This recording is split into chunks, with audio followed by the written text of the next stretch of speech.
Hey everyone, thanks for joining me today. Rick from European Motors here. Now I have before me the 2019 Audi A7.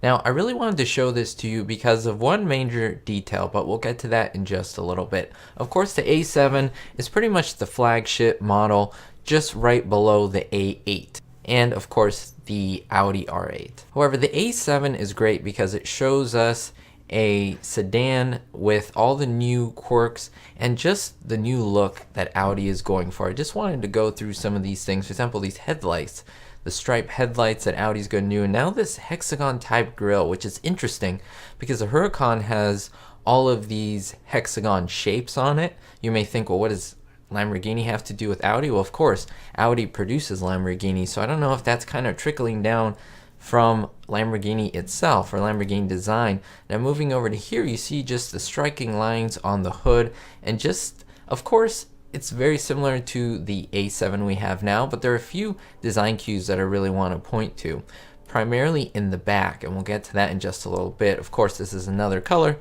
a silver color, highlighting a little bit more of the design, and these wheels are amazing. I love this kind of pentagon, and then we have the double strikes right there. But look at the rear. I love these lights. And why do I care so much about these lights? Well, the A7 is either you love it or you hate it, and I wasn't really into the look from the back. It kind of looked like a dog that was squatting and dragging its tail from the back for me. But for some people, they love the A7. However, for me, like I said, I struggled. But this, I think, cleans it up a lot more. If you see, usually the lights would be independent from each other and we wouldn't have this connection here.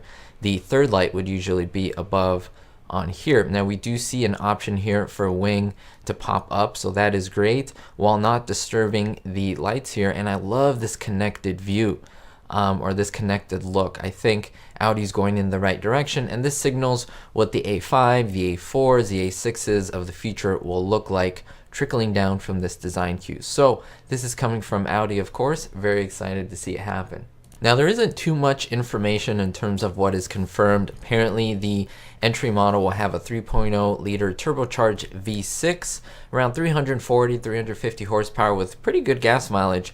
34 mpg, which means that probably on highway can get close to 40, which is pretty welcome. However, this is going to be done with a combination of a mild hybrid system. RS7, which is pretty much the pinnacle of the 7 model, will have some type of V8 according to this, but we're not sure. Could also have a pretty souped up hybrid powertrain, but nothing else different. I think what really was interesting to me were the taillights.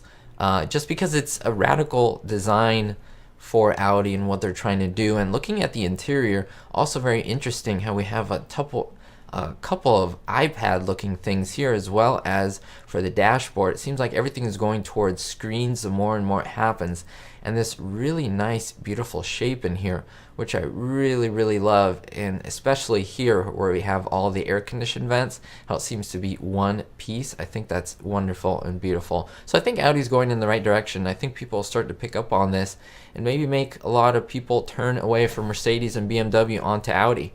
What do you guys think? Now, I believe I've done a video of this before, but I want to highlight it again because, again, we're getting more information on this car. McLaren is hitting it out of the ballpark. They're, of course, trying to wrestle with Ferrari, Lamborghini.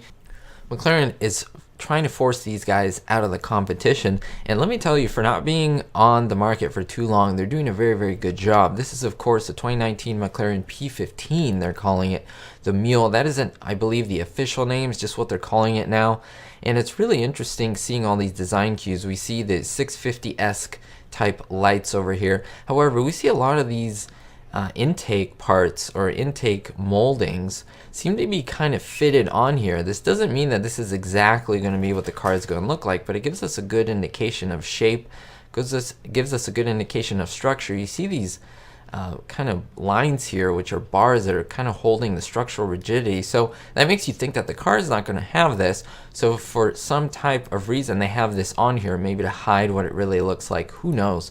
But it seems like they were testing it on the track.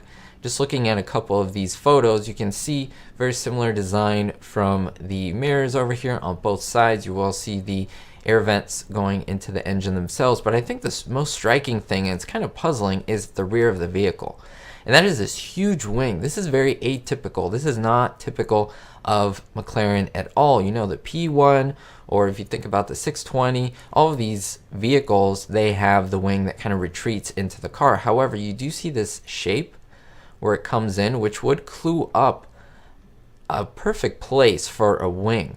Now this shows a fixed wing type thing, which to me either looks fake or a new type of direction that McLaren's going. This could be the new type of McLaren, but you know, who knows? You get some lights here. They're very reminiscent of the MP4-12C. The exhaust you see in the back, very similar to the 650 LT, excuse me, the 675 LT. And I don't know, this to me also may scream fake, but again, this is all speculation on my part. You do see these vents, which are really interesting, very P1-esque, of course. We don't know if they will be like this or if they're hiding some other design cues below. A few other close-ups of the car. But look at this, how radical these design shapes. Of course, you have this look with all the dots that kind of hide what the car looks like. You see these artificial bubbles here to make you think that the car is doing one thing when it's doing something else. And I don't know, let me know what you think down in the comments below. I want to show this to you, and I don't know, to me these look kind of suspicious. Maybe even exhaust down here, I don't know, but you do see a diffuser back here. But very interesting as well. Thank you so much for watching. If you want to see more of these car news updates, just let me know, and don't forget, drive safe.